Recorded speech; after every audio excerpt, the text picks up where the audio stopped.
Okay, so you're on, and now we're gonna hear all about the olive farm.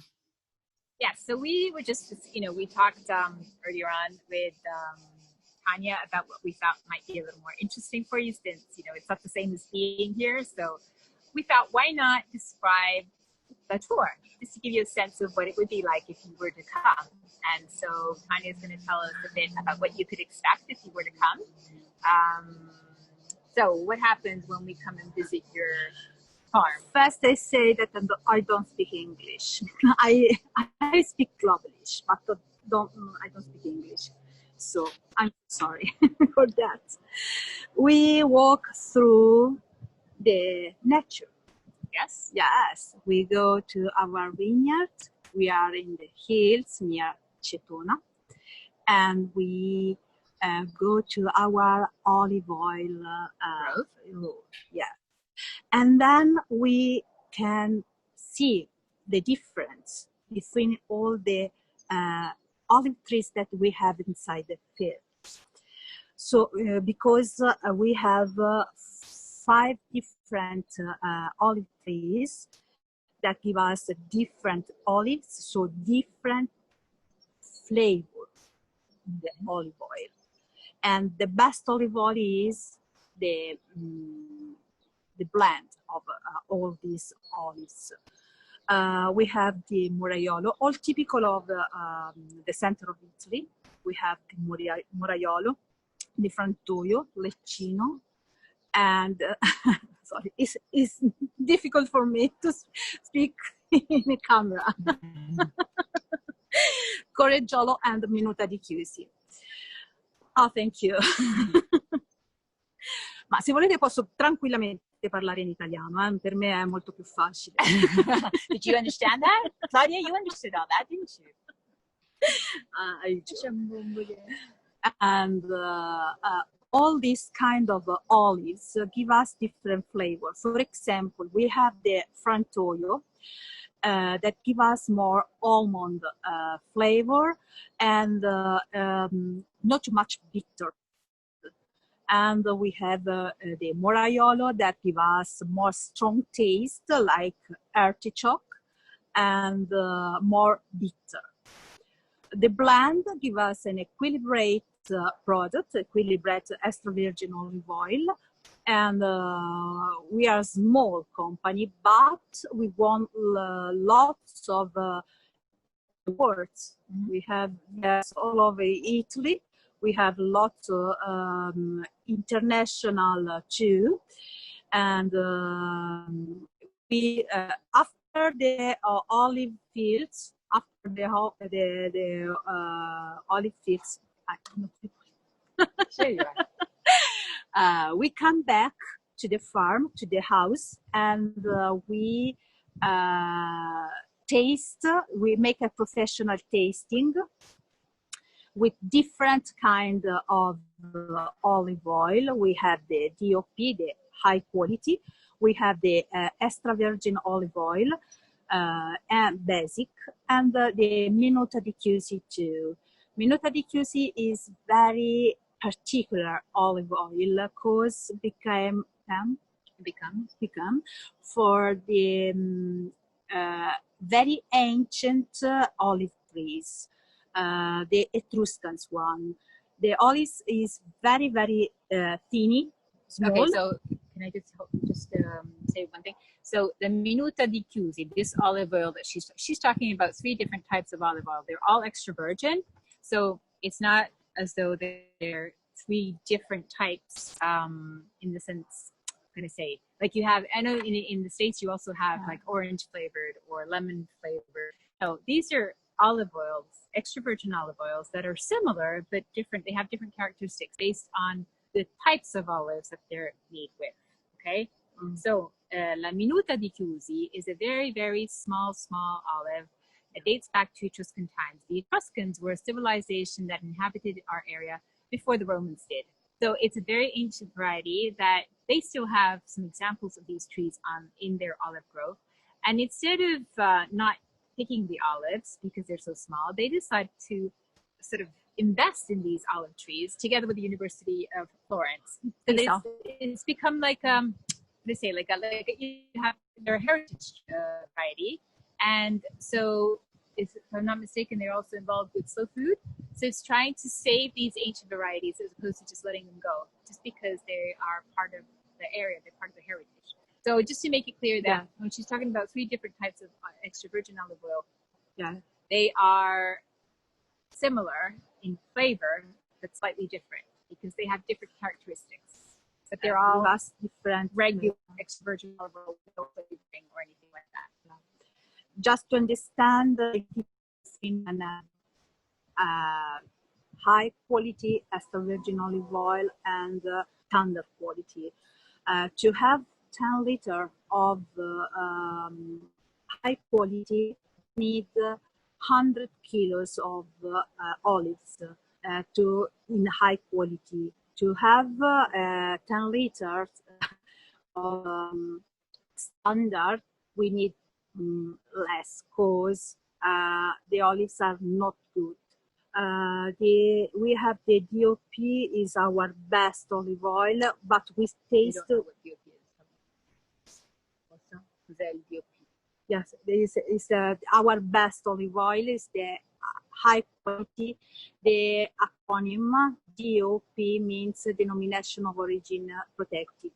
Means that all the process is made only in a small specific area. So only here, only in Cetona area.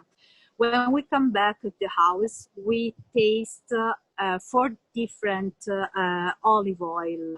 We taste our extra virgin, our DOP, our Menuta, and an extra virgin that we buy at supermarket. So you can taste the difference. You can taste what is the high quality and what is the standard quality. And then we use all these kind of olive oil with food. Our grannies, the owner, Maria, made us lots of typical dishes. No? Very, very good. You are in family here. So we eat all together the typical food of this area. Yes, so the characteristic of this tour is that it's not a tour in your traditional sense, but it's more of a an introduction to a here, and you get to meet all family members. It's very free in every single one, but you definitely get Maria Pia. She's the grandmother. She's the one who cooks. So the grandmother is always present because she's there stirring in the pots, and it's very convivial. It's a day that you'll remember because you spent it together with either your friends, if you're coming with friends, or if you're coming with a group, then you eventually become friends because you're all sitting at table for at least a couple of hours. So take that into account, that you'll be sitting down and enjoying a full meal and learning about extra virgin olive oil in a way that when you go back home, you'll be tasting the oil that you have at home that you buy from the supermarket and thinking, I wonder how this was made, because you'll definitely taste the difference between the store-bought kind and the one that you'll be tasting. Yeah, when you compare it, you can understand. You compare, you really understand. Yeah. And you'll know the work that goes into making high-quality extra virgin olive oil because you will have been here and they will have explained to you how it all works. So it's it's bringing extra virgin olive oil step up, making it the same way that people tend to know their wines. If you love wine, you have a refined palate and you can tell the difference between a cheap wine and an expensive wine, or simply a good wine. It doesn't have to be expensive. Sometimes a wine can be inexpensive and be just made very well. And you can use that same palate and that same kind of sensibility in tasting the extra virgin olive oil, and then you start becoming, I'm not saying an expert, but definitely you will start to tell the difference between different kinds of extra virgin olive oil. Now, another question I have for Tonja is something that people often ask. You know how they have, I think in the States more so than we do, we have just extra virgin olive oil and then we have olive oil, 2 different products. In the States, from what I gather, from what people tell me, you have extra virgin, you have extra virgin light, all these kind of words that are just thrown in there. So I'm going to ask Tanya whether that makes any sense, if it's just commercial. What is it called? Is it just extra virgin? No, we have only virgin, extra virgin. Because the extra virgin, the light doesn't really exist, does it? are only commercial brands. Not in international brand are only extra virgin and virgin. And we're just having a visitor. We're keeping a visitor till the end of right now. You can't see the visitor. We'll see him. And the most good, important for the health too, is the extra virgin. So there's a difference between it's high in antioxidants and is better in flavor and has less acidity. So the denomination is only extra virgin. The difference, the technical difference is the extra virgin is only mechanical. Okay? It's extracted mechanically. Yeah, and the virgin by chemical.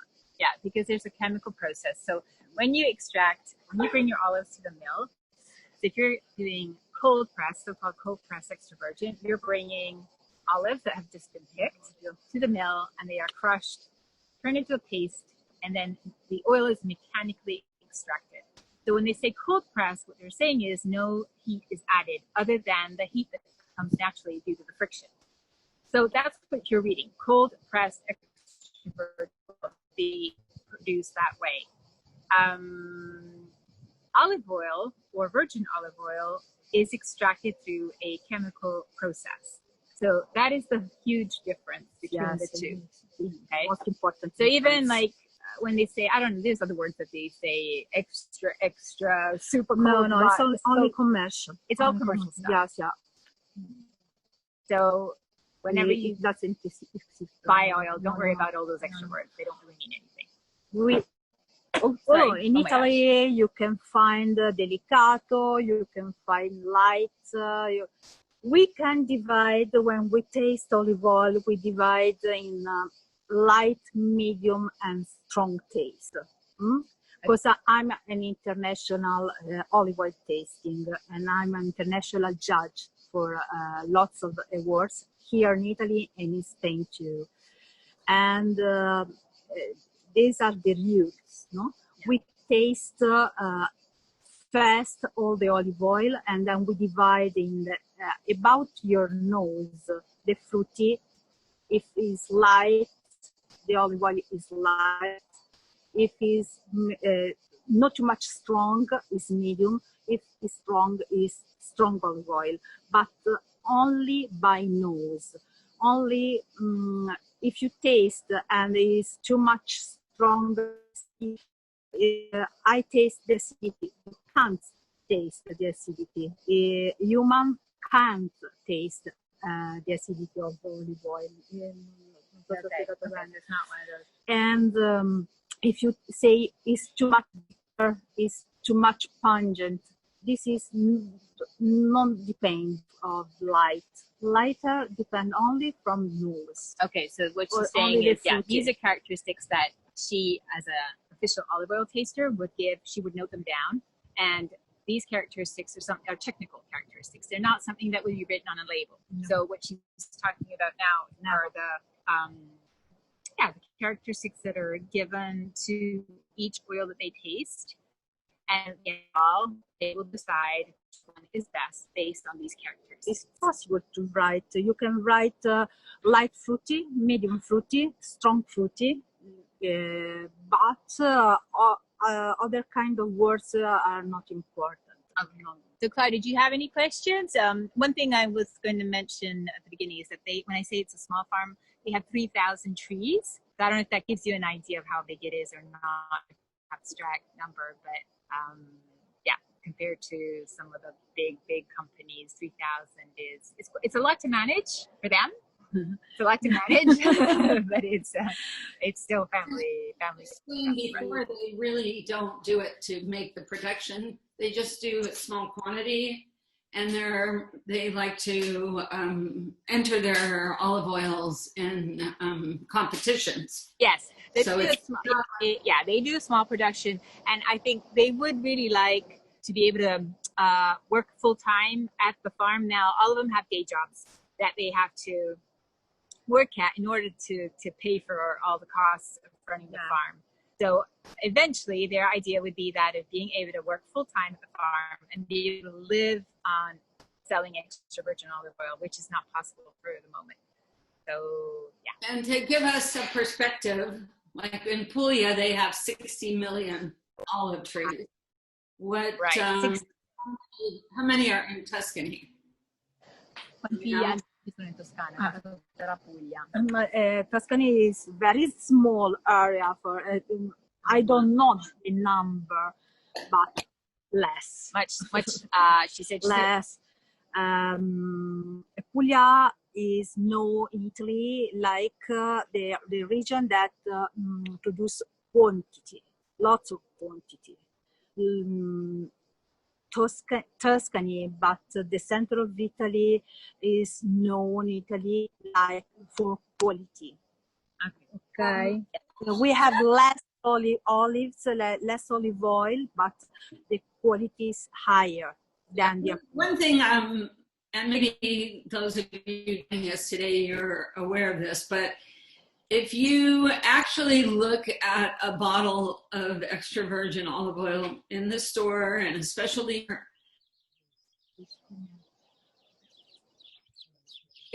of olives from many different countries. So to find 100% Italian olive oil being sold in the US, I'm not sure where we can all find that, but you can certainly go online and order it direct from them or other suppliers. It's just, we assume olive oil is 100% olive oil, and there's another issue going on in the US. And some of the olive oil that's marked 100% virgin olive oil actually has some vegetable oil in it. So it's disturbing to think that, you're picking up a bottle of olive oil and it's just not 100%. But it is usually a combination of different countries. So it's always nice when you're in Italy, or if you can't be in Italy, to actually go online and get 100%. So Tonja, we were supposed to see you in April, and now we have to reschedule that. I know other people are rescheduling their trips, but Lucia, do you need to translate for me? Yeah. Yeah, because I. Sorry, yeah, hear you. I just want to thank bisogna vedersi con un tour, però purtroppo il tour è stato annullato, di conseguenza ci vedremo in futuro. I wait you. Well, we appreciate you giving us your time, and we're excited that we're going to get to see you soon, and other people have gotten to meet you. I'm going to translate that for her. Ha detto, because the audio, she's having trouble with the audio. Non riesco a sentire. Ha detto che Ricavo e che spero di vederti presto e incontrarti. I'm so happy. I'm sorry for my English. If you speak Globalish, please come. Your English is good, but I think you're not really hearing me. Thank you. Ciao, ciao. Grazie mille. Ciao, ciao. And now, Lucia, do you want to? Right now, okay, so now we're going to meet Misha and Sandra. Sandra is actually going to be talking to us tonight. So we're going to be going to Casale now. Casale is in Pienza. So some of you may know Pienza, some of you may have been, or some of you may have read up about it, or some of you simply might be hearing it for the first time. It's a very small town, but it's a UNESCO World Heritage Site. So it's also situated in the Val d'Orcia, which is a UNESCO World Heritage Site. Now I said that very fast. Val d'Orcia means the valley of the Orcia River. Val d'Orcia. It's also where the villa is situated. So you may not, I don't know if we talked about it at the beginning, but your villa is in a beautiful location. And again, it's a World Heritage Site, and it's one of those things that I think is, you could only see it there, okay? You can't really see it anywhere else because it's got... Well, I think what's interesting for people listening, and maybe some people know this, but I think for, I don't know about the Canadians, but I'll just say North Americans in general, those that are maybe not into wine per se, we all sort of have heard of Chianti, and people hear of Chianti. And I find a lot of people say that's where they want to go. But you're in the southeast. The Val d'Orcia is the southeast Tuscany, where we showed you on the map. And it is the Brunello region. And it's a place I fell in love with 14 years ago, and I keep coming back. Obviously, we can do many things around Tuscany, but we have a tendency to have our villas and our programs in and around that region. So we're going to have, who are we having? Sandra, we're going to switch to Sandra